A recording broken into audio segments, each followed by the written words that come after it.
Shadarius Toodle flipping back to Auburn proves that Auburn will always be an attractive spot for elite recruits.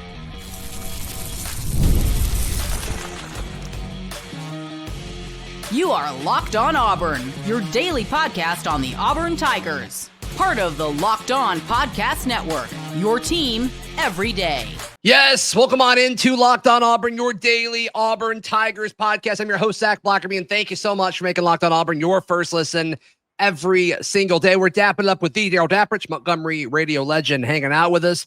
Auburn basketball is back today. We'll wrap up the show with that, as well as, all right, Damari's impact. Darrell hadn't shared his thoughts about that yet. And also, what does that look like from an on-field perspective this Saturday? But Shadarius Toodle flips. Was originally committed to Auburn, flipped to Georgia.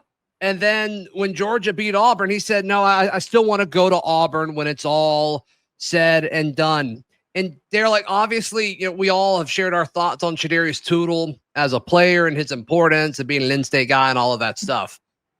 But I think this goes to show that even amongst craziness, chaos, dissatisfaction, if that's even a word, Auburn is still going to be in a spot, regardless of who is the head coach, to bring elite talent to the Plains. And I think this is proof of that. There are a ton of recruits that are very, very important to you and what you're trying to build on the field. And then there are some that you get that the optics of it are very, very important. And what it looks like and what it represents or what it projects. And I think this Toodle recommitment speaks volumes of that. In the midst of one of the most turmoil-filled weeks that I can remember being around the Auburn football program, a young man who committed to Auburn, then committed to Georgia, commits back to Auburn after watching the team you're committing to beat Auburn. His dad, I actually saw them outside the recruiting lounge Saturday, saw his family really enjoying themselves, taking a ton of pictures. He had the Charlie 5 jacket on, the Auburn jacket. And I had a feeling this was one of those like Alvin Henderson that I just always felt like he was going to come back to Auburn. That's where his heart was. Yeah. It's very encouraging. It is medicine in a week that was pretty discouraging, that people still want to play at Auburn. And the optics of it and the timing of it, I think is very, very important for this week. Yeah. And I'm sure that behind the scenes, that was intentional. Was there extra pressure by Auburn maybe for him to do the flip and make this decision at this time versus another time? Possibly. But that's been the biggest question by a lot of Auburn fans outside of, how hot is, the hot seat for Hugh Freeze. The next one has been, how has this impacted recruiting and roster retention? And I mean, I haven't seen any public decommitments. I've seen some interviews where they've talked about how Auburn's got to finish the game and all that. And that's certainly true. I don't think that's groundbreaking by any form or fashion. But I do think this is good. And these kids are smart. These kids are so savvy. Toodle knows that there is a chance, even though he's flipping back to Auburn, that there might be some questions on who he's playing for. He knows that. And he still makes that decision anyway. And so then I think you have to almost zoom out and say, okay, yes, Hugh Freeze is an elite recruiter. I don't think anybody's questioning that. But how much would a solid X's and O's on the field coach do from a recruiting standpoint? The other aspect of it, just because Auburn has so many resources when it comes to NIL, you're going to be well compensated and one of the higher paid college athletes in whatever sport if you come to Auburn, which is great. The other aspect of it is, does this give hope for the defensive side of the football, because they have been so solid and consistent to where if there was any sort of potential change to be made, are you more likely to keep the defensive guys because Auburn has consistently had success on the defensive side of the football? Could be. I think this is a perfect example of a kid committing to a school and not a coach. Yes. Which is what I've said, I've said all along people need to do. I think it also speaks volumes about where kids want to play as far as environment. Kids want to win. Let's go ahead and break this down and not be naive and say that NIL isn't a big port, but there's still a portion of kids that want to go somewhere and that's exciting. So you watch and see the environment that was there Saturday night. And if you're Toodle and you see that, you're like, how would I not want to play here? Why would I not want to play here? Because it's still such an electric, even though they had lost their third game in a row, all that matters. Playing for Durkin, maybe the end game here is like he thinks, well, whoever the head coach is, one of three scenarios are going to happen. The staff stays the same going into next year. The staff looks different, but Durkin gets retained going into next year. Or Durkin is the guy next year, possibly. I mean, there's all different kind of scenarios. I'm not saying. I mean, it's an option. Yeah, right. Yeah, I'm not saying that. I mean, that's real. One of those three things will happen. Sure. So he feels like that as long as maybe this defense is continuing its ascension and playing the way it is and looking at what the environment was like Saturday night, he wants to be a part of that. And I give him credit for that. Mm-hmm. Which is great. As far as like what this means for guys who are already committed, I think you just wait and see. I think with this move to move the Baylor game next year and the NIL and the load that it will relieve from the rev share, I think all of this is strategic. I think all of it's strategic. Auburn knows that it may have to pay more for some of these guys for player retention, whether you're keeping guys currently on the roster or guys that are expecting to be on the roster now, like Shadarius is. I think all of that is by design. I think it's intentional, and this might be one of the first kind of fruits of that has been planted. Absolutely. You've got to think about if there are changes, every time there are changes, kids decommit, kids leave the roster, you better have a fund, a slush fund, a war chest to keep some of these kids here. But I want to clarify something because you bring up a good point when it talks about retention and player retention. Remember this, I'm just saying under any scenario, there needs to be an understanding of what changed over the last year. If you're talking about player retention and people jumping in the transfer portal, we now know it's in January, right? There's one, it's in January. It's 15 days, not 30. And if a coach leaves, under that scenario, it used to be right away you could jump in the portal. You now have to wait until 5 days after the new hire is named or the new coach is named. I love all that because it gives a new coach an opportunity to retain a roster. And let's throw the coach thing out the window. I'm not assuming or saying anything's going to happen. You still have to wait till January now to hit the portal, which affects bowl games and all that good stuff. There are some changes that are made that helps alleviate and lessen some of that pain when it comes to player retention. So I think that and NIL war chest, all those things help when you're trying to face that scenario. Yeah, for sure. Obviously, Damari no longer being on the team will impact the program in a few ways, but we haven't really tackled what it looks like on the field, and I don't think there's going to be that much of a change. That's next right here on Locked On Auburn. Today's show brought to you by our friends at Mazda. Mazda delivers confidence with every ride with more IIHS Top Safety Pick Plus awards than anyone else. From footwork to breathwork, athletes sweat all the details, and Mazda brings the same intention to how they craft every model. You can feel the Japanese craftsmanship in every detail, from the metallic accents to available Napa leather upholstery. You can make everyday drives feel like anything but.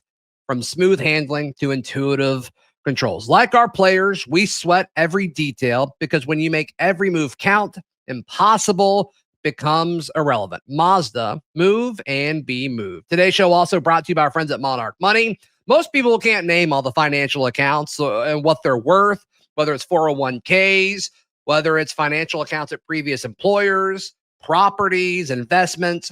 And when you don't have the full picture, you can end up leaving money on the table. That's where Monarch Money comes in. It's an all-in-one personal finance tool that brings your entire financial life together in one clean, easy-to-use interface on your laptop or on your phone. It's built for people with busy lives, and I use it. It's incredibly user-friendly. Everything's all in one spot. Don't let financial opportunities slip through the cracks. Use code LOCKEDONCollege at monarchmoney.com in your browser for half off your first year. That's 50% off at monarchmoney.com using code LOCKEDONCollege.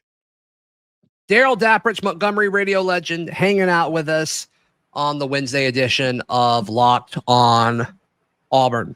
Damari Austin, I mean, it's pretty much out there. I think everybody kind of agrees on what the story is. Damari went to ask for a red shirt, wanted to save his eligibility. Hugh Freeze said no, he's no longer on the team. And then Hugh Freeze described it in a weird way that seemed a little dramatic and potentially misleading at his Monday presser.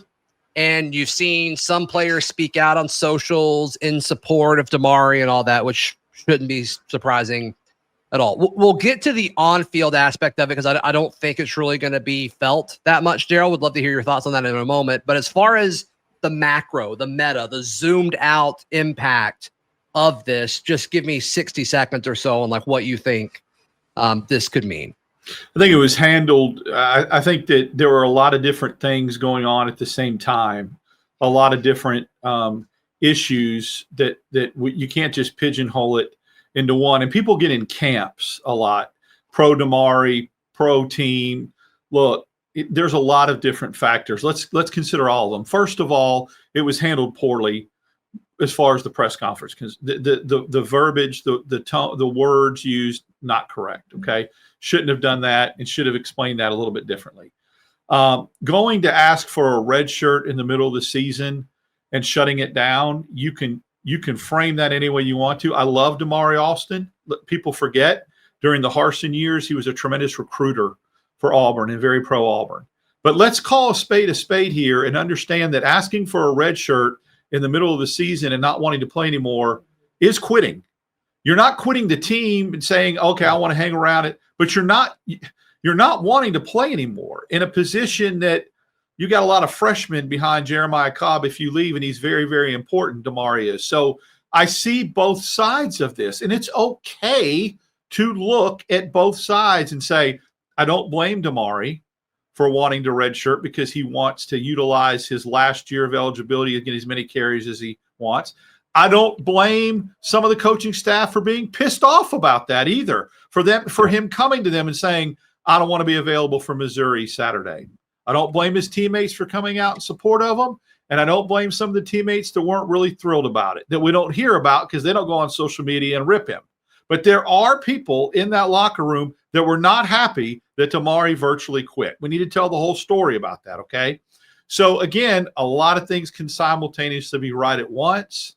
I wish him the best. I don't think he did anything that was below the expectations of the team, and have it worded like that was very misleading. But I also agree that it's disappointing for a coaching staff to not have a player you were counting on for the rest of the year. Yeah. All right. So let's now discuss what this means from an on-field. How does it impact carries? How does it impact snap count? All of that. So Jeremiah Cobb played like 50 snaps against Georgia. I think Damari played like 22, if I remember correctly. 50 and 20-ish is what we're looking at. Running backs had 19 carries against Georgia. Jeremiah had 12. Damari had 7. He had 7 carries for 9 yards. That's a 1.3 average. And so my question is, where do you feel this? Do you feel it from a depth perspective? I mean, obviously, if Jeremiah Cobb goes down, like that totally changes the position.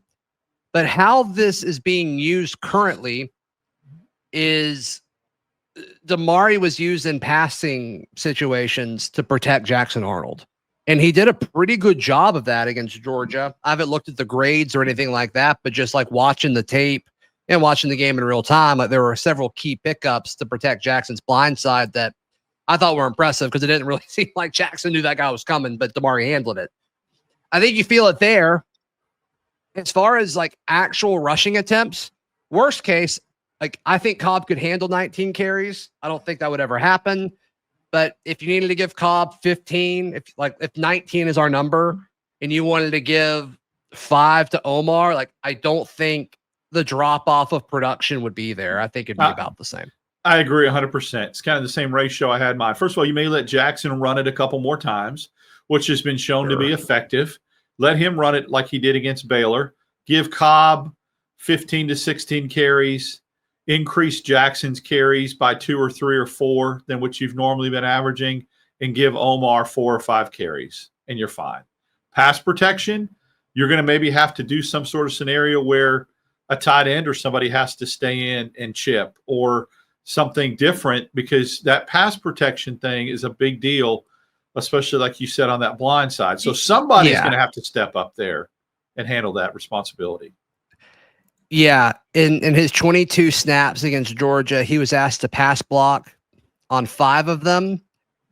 Jeremiah Cobb's 50 snaps, he was asked to pass block on 2 of them. So take that for what it's worth. I guess, is there a scenario, Zach, where you let Tate Johnson be in the backfield as a tight end or as an H-back type? Okay. No. You just go with Cobb or Omar and let them pass pro. Yeah. Do you do more creative things with Malcolm in the backfield? Like, do you give him an extra touch or 2 out of the backfield? I wouldn't hate that at all. You can't really, you haven't been able to create any other way to really get him the football. Yeah. And you need to get Malcolm the football. And so do you do some stuff there? I don't think that would be crazy at all. We saw them have Malcolm stand next to Jackson, and they had Cobb like kind of split out, which I think, from a personnel standpoint, I think it kind of makes you answer a few questions pre-snap as a defense. I don't hate that at all. But can Omar do enough from a pass blocking perspective? Possibly. I don't think he'd be as good, but that to me is where the drop off is. It's not actually running the football. I would like to see, and we haven't seen it, and I wonder why, and it's probably a question for the coaching staff. If Jeremiah Cobb struggles a little bit with pass protection, why not run a slip screen with him? The guy's getting by him anyway, where you fake that block and you just we've not seen a screen pass thrown to him downfield where pressure comes from the defensive line. You let some of them get upfield, and then you throw the screen behind it, a little slip screen. I'd love to see how that would work. I think it could be potentially explosive. Could be. My initial answer, I'm not going to say, but yeah, I don't know. I don't know why we haven't seen that. Because you hate screen passes? I love screen passes. Oh, don't you think that would work? I mean, I do, but yeah, my snarky response was going to be, well, it's not an RPO. Was my snarky answer, but yeah, no, I think that would make sense. I love short passes behind the line of scrimmage. I love it. I mean, that a lot of that, and that doesn't even need to be behind the line of scrimmage. A slip screen, get to the line of scrimmage, get a yard beyond the line of scrimmage. Let this defender that you're supposedly blocking, that he has a reputation of not being good in pass pro, think he beat you. Yep. Right? Yep. Think he whipped you. Take yourself out of the play. 100%. Take yourself out of the play. 100%. So, yeah, I mean, we'll see. I mean, this becomes a much larger deal if Jeremiah is limited, because I'm fine with Omar's RB2. And I assume he'll move to RB3 if Darrell Robinson, when he comes back at some point this season. I don't want them to rush Darrell back, but that all might be part of it. And they might be strategic to redshirt Darrell Robinson now, even more so now than, so we'll see. We'll see what their injury looks like. Auburn basketball, it's back. It's back. What a big day for Stephen Pearl and crew. That's next right here on Locked On Auburn. Today's show brought to you by our friends at Prize Picks. Every day we make decisions, but on Prize Picks, being right can get you paid. Don't miss the excitement this football season with Prize Picks, where it's good to be right. Prize Picks is such a fun and simple way to add more excitement to football. You just pick more or less than on several player projections, like Jackson Arnold rushing touchdowns or Jeremiah Cobb rushing yards, Cam Coleman receptions, and then you're in the game. So check them out. Download the Prize Picks app today. Use code LOCKEDONCollege to get $50 in lineups after you play your first $5 lineup. That's code LOCKEDONCollege for $50 in lineups after you play your first $5 lineup. Prize Picks. It's good to be right. Today's show also brought to you by our friends at Alumni Hall. I'm going to bring Darrell back into this because we love Alumni Hall. We go to Alumni Hall all the time. We spend so much money over at Alumni Hall because it's good for everyone. Doesn't matter for men, for women, of all ages. You can get stuff for your animals and pets. You can get stuff for your walls, your tailgate. They have it all at Alumni Hall. Guess what else is coming up? I remember last time I went, they had like a holiday thing that they put out with Auburn Makes stuff, sense. ornaments, Christmas villages, that kind of stuff, whatever. It's coming up. Christmas is coming up. So if you want to get any kind of holiday gear or swag, there's the place to go. 100%. They've got 3 great physical locations in Auburn, Opelika, and Huntsville. Or, of course, you can go online, alumnihall.com. Thank you so much for making Locked On Auburn your first listen every single day. It's a big day for Auburn basketball. Goodness gracious, Darrell, you are going to be so busy today.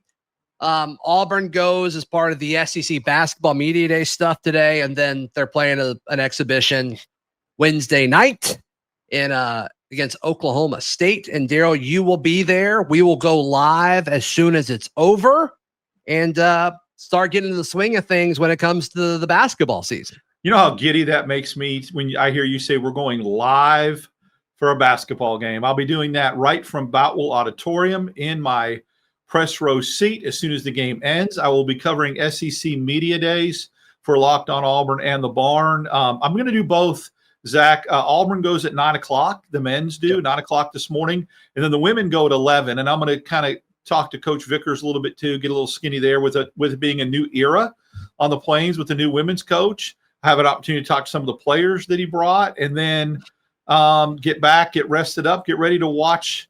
And what I love about this environment, Boutwell Auditorium, historic, very, very cozy kind of feel, very close.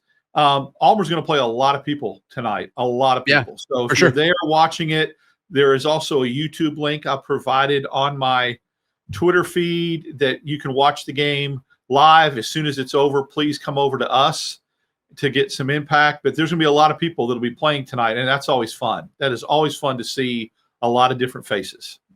Yep, absolutely. Absolutely. Give me what do you think the main storyline is going to be? Let's start with Media Days. What do you want to hear from Stephen Pearl specifically?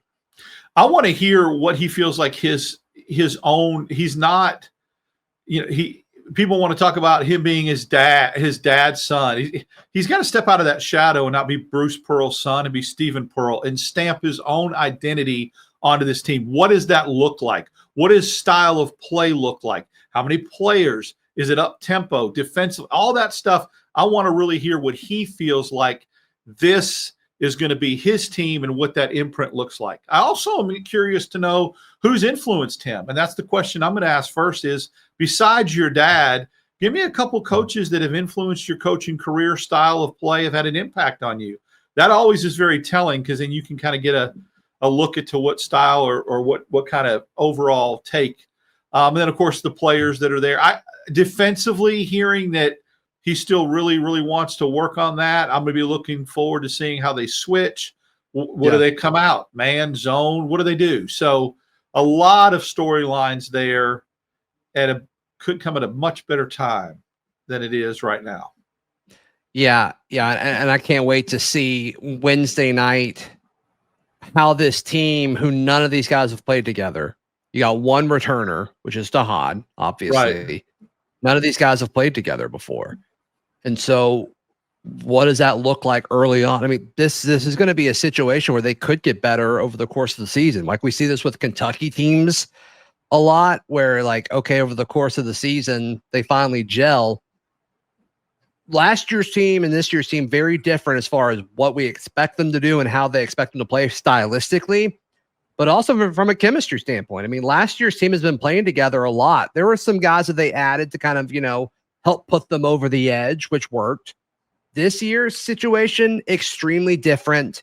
You might see some growing pains early, and that's okay.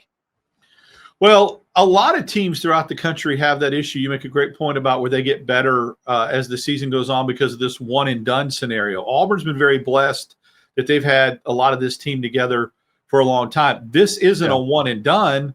A lot of players that played 3-4 years at Auburn just left, but they played 3 or 4 years together. I think Arkansas is falling into that mode with Calipari, just like when he was at Kentucky. You're turning rosters over every year.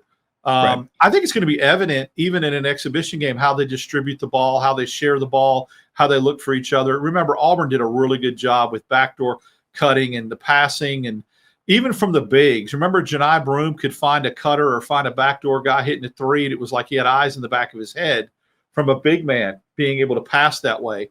So we'll see if Auburn still has that in its repertoire and its arsenal. And I think it'll be very evident. But I agree with you. This team's going to look completely different at the end of January than it does in this preseason part of its schedule, pre-conference schedule. Can't wait to see it. We will have coverage after the exhibition tomorrow. So be sure to come by and hang out with us. First of many this season. Darrell, how can people check out everything you've got going on? Follow me on X, DAP6410. You can follow me Wednesdays and Fridays here, and then Sunday, obviously, you can follow me over at the barn with the game thread and that kind of thing, but follow me Sunday nights. We do the barn cast with Kyle Rush. You and I do as well. Yep. Please like the video. Please subscribe. We'll see you next time. This has been Locked on Auburn.